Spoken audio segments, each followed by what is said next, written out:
चले आगे।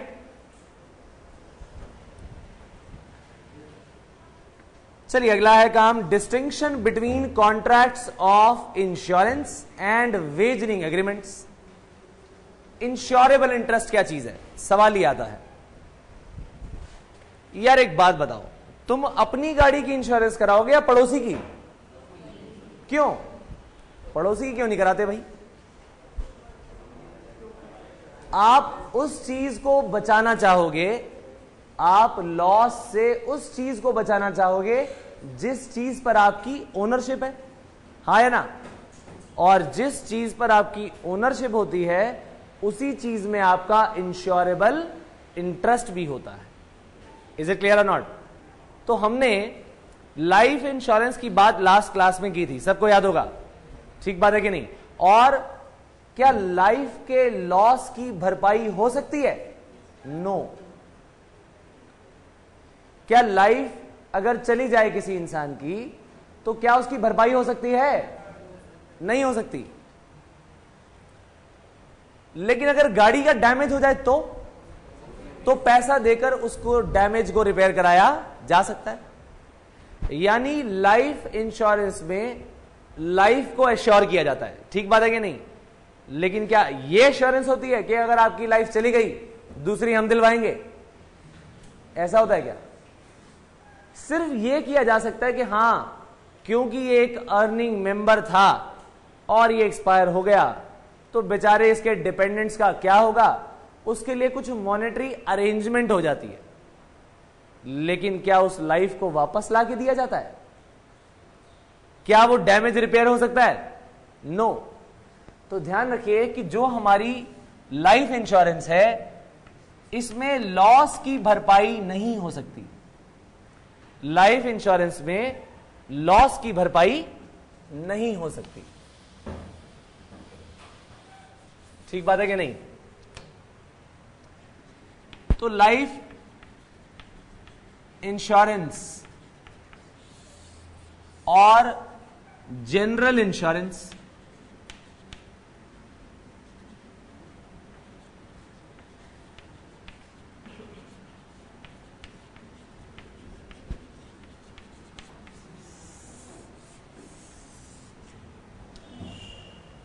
ठीक बात है कि नहीं? लाइफ इंश्योरेंस और जनरल इंश्योरेंस ये होती है लाइफ की बात। और लाइफ इंश्योरेंस में दो चीजें मिलती हैं, कौन कौन सी? एक तो मिलती है प्रोटेक्शन, ठीक बात है कि नहीं? लास्ट टाइम बताया था मैंने। और दूसरी क्या मिलती है? दूसरा क्या है? ये एक इन्वेस्टमेंट,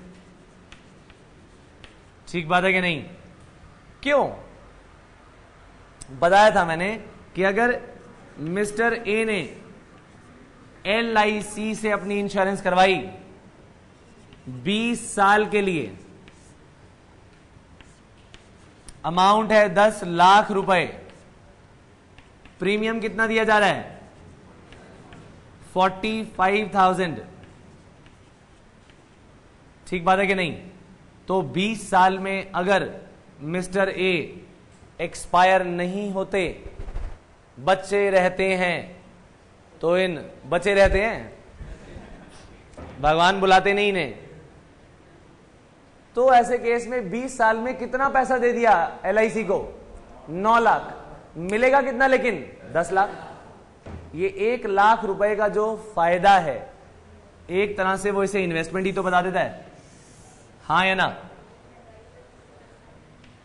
तो अगर ये पर्सन एक बार प्रीमियम देके एक्सपायर हो जाए तो पूरा 10 लाख मिलेगा, इसीलिए प्रोटेक्शन भी है।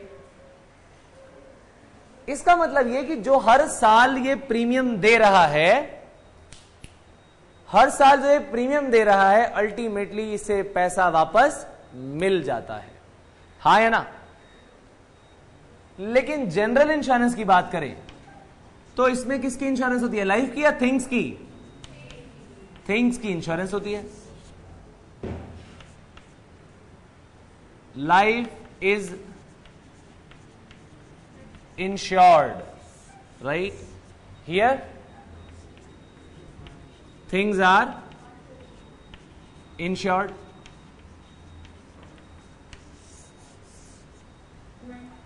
जनरल इंश्योरेंस की बात करें तो ये हमें सिर्फ और सिर्फ प्रोटेक्शन देती है। क्या देती है? अब आप कहोगे जी इन्वेस्टमेंट क्यों नहीं है ये? वो इसीलिए क्योंकि अगर मान लिया जाए मिस्टर ए ने अपनी कार की जनरल इंश्योरेंस करवाई,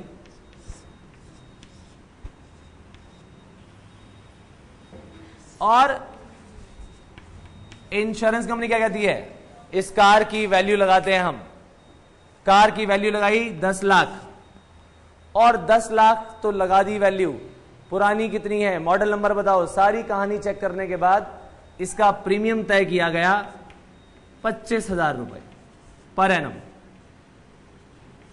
गाड़ी महंगी थी, 25,000 रुपए पर एनम का प्रीमियम तय कर दिया गया।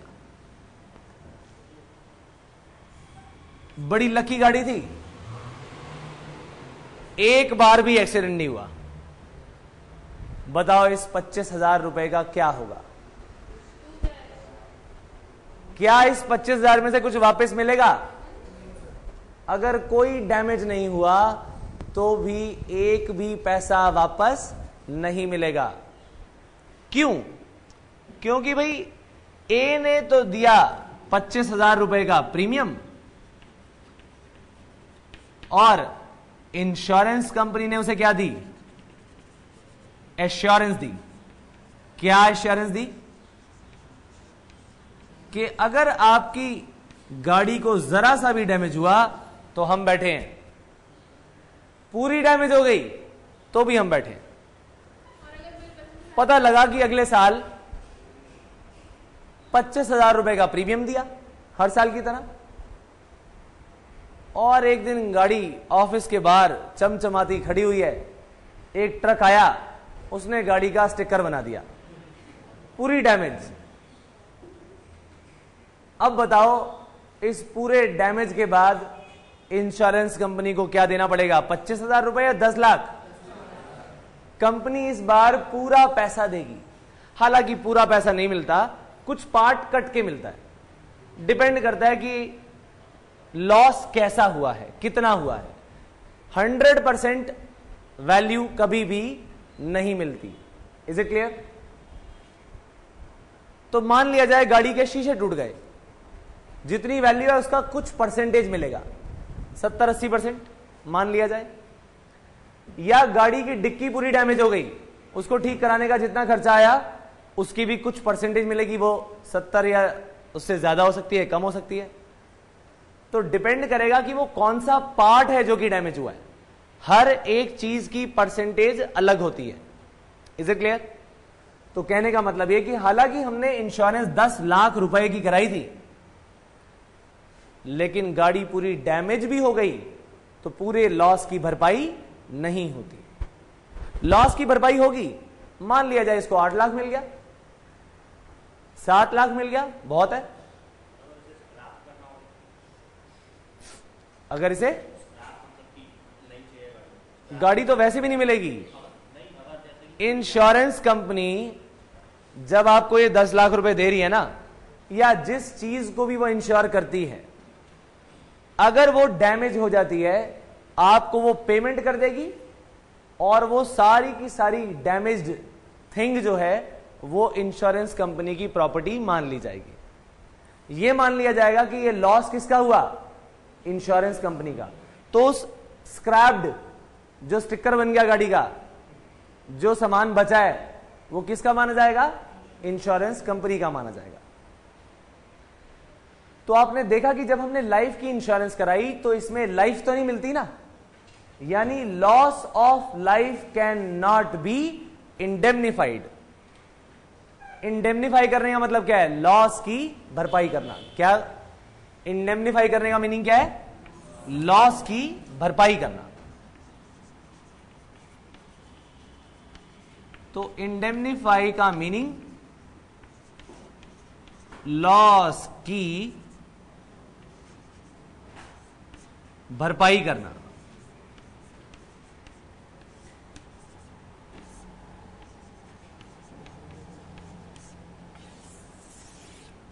अब आप मुझे बताइए कि क्या life insurance contract of indemnity है या नहीं है? Life insurance contract of indemnity है या नहीं है? So life insurance is not a contract of indemnity. Y?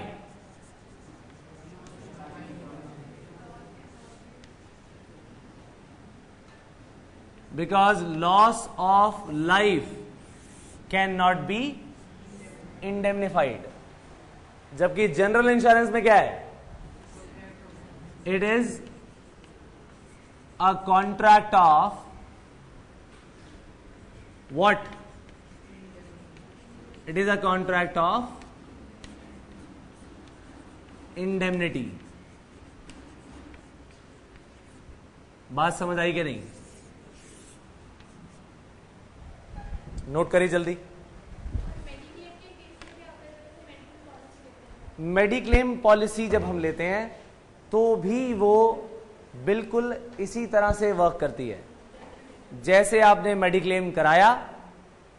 Mediclaim में आपने कहा जी हमारी आप 2 लाख रुपए की इंश्योरेंस कर दो. यानी अगर आपकी बीमारी में 2 लाख रुपए तक का एक्सपेंडिचर हुआ पूरे साल में तो इंश्योरेंस कंपनी आपको 2 लाख रुपए तक का बिल पे करेगी. लेकिन मेडिकल इंश्योरेंस का पैसा कितना जाता है? 2500 रुपए, 3000 रुपए, डिपेंड करता है कि आपने कितना बड़ा अमाउंट इंश्योर करवाया है. लेकिन मान लिया जाए कि आप बीमार हुए ही नहीं, कोई परेशानी आई नहीं, तो उस साल का मेडिक्लेम का पैसा जो आपने दिया था प्रीमियम वो गायब, फॉरफिट. क्यों? बिल्कुल इसी तरह से आपने प्रीमियम दिया, इंश्योरेंस कंपनी ने आपको एश्योरेंस दी. अगर कुछ हुआ तो हम बैठे हैं, नहीं हुआ तो हमारी एश्योरेंस की जो कंसिडरेशन है वो ये प्रीमियम है. बिल्कुल. तो जैसे जैसे आप हर साल का पैसा देते रहते हैं, उस साल में अगर बीमार हुए तो वो पैसा क्लेम हो पाता है, नहीं तो नहीं होता.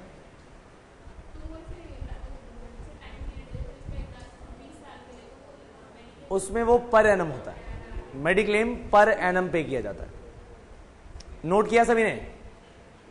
आइए जरा एक क्वेश्चन आया देखें.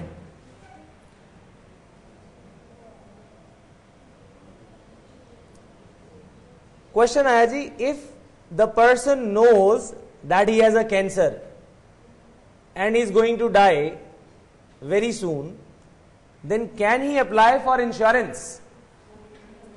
देखिए, जब भी आप मेडिक्लेम कराते हैं, जैसे इन्हीं का क्वेश्चन था, तो मेडिक्लेम अगर कराया जाएगा ना, उससे पहले आपका पूरा का पूरा मेडिकल चेकअप होगा. क्योंकि जो एग्जिस्टिंग बीमारियां हैं ना, उनके लिए फिर इंश्योरेंस नहीं हो पाती. इंश्योरेंस किसके लिए होती है? आने वाली चीजों के लिए. इज इट क्लियर और नॉट? तो बहुत सारी ऐसी बीमारियां भी हैं जिनके लिए इंश्योरेंस होती ही नहीं है. उनकी लिस्ट आपको पहले ही दे दी जाती है कि अगर यह बीमारी हुई तो वो इसमें कवर्ड नहीं है.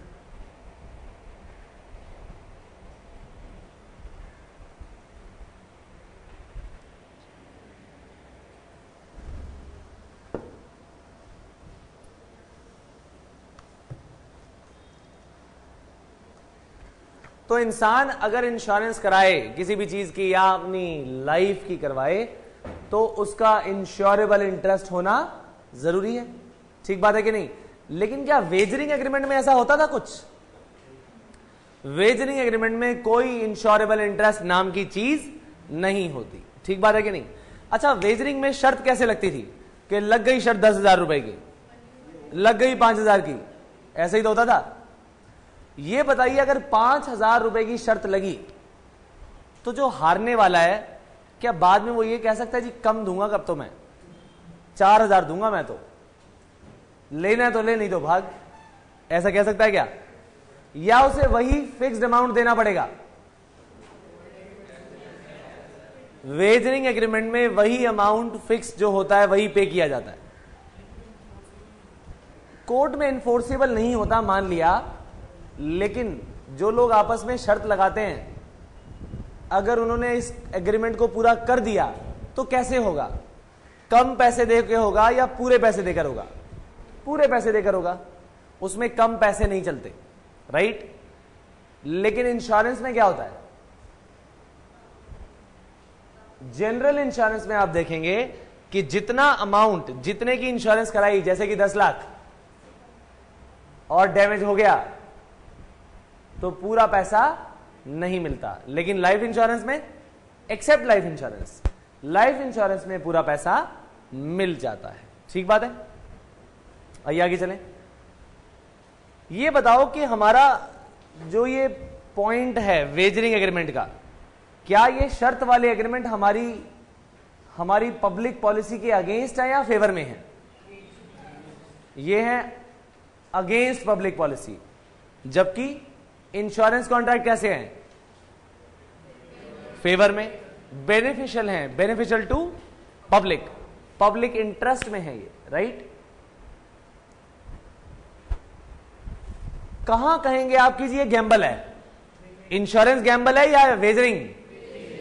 तो इंश्योरेंस गैम्बल नहीं होता, वहां चांस ओरिएंटेड काम नहीं होता, लेकिन वेजरिंग तो चांस ओरिएंटेड है, इसीलिए गैम्बल का एलिमेंट उसमें आ जाता है, राइट? तो 4 पॉइंट्स बता दिए। पहला पॉइंट, इंश्योरेबल इंटरेस्ट। वेजरिंग में कोई इंश्योरेबल इंटरेस्ट नहीं होता, लेकिन कॉन्ट्रैक्ट ऑफ इंश्योरेंस में होता है। आप जिन चीजों के ओनर हैं उन्हीं चीजों की इंश्योरेंस कराते हैं। दूसरा केस, अमाउंट पेबल। वेजरिंग में पूरा पैसा दिया जाता है जो कॉन्ट्रैक्ट का अमाउंट है, एग्रीमेंट का अमाउंट है, जबकि जनरल इंश्योरेंस में देखा गया है कि एग्रीमेंट चाहे जितने का हो लेकिन लॉस होने पर पूरा पैसा, एक्सेप्ट लाइफ इंश्योरेंस में पूरा पैसा मिल जाता है। गैम्बल कहां है? वेजरिंग में गैम्बल है, लेकिन इंश्योरेंस में गैम्बल नहीं होता। और एक पॉइंट और, कौन सी चीज बेनिफिशियल है? कॉन्ट्रैक्ट ऑफ इंश्योरेंस पब्लिक के लिए बेनिफिशियल है, जबकि वेजरिंग पब्लिक पॉलिसी के अगेंस्ट है। अच्छा, कंटिंजेंट का मतलब क्या है?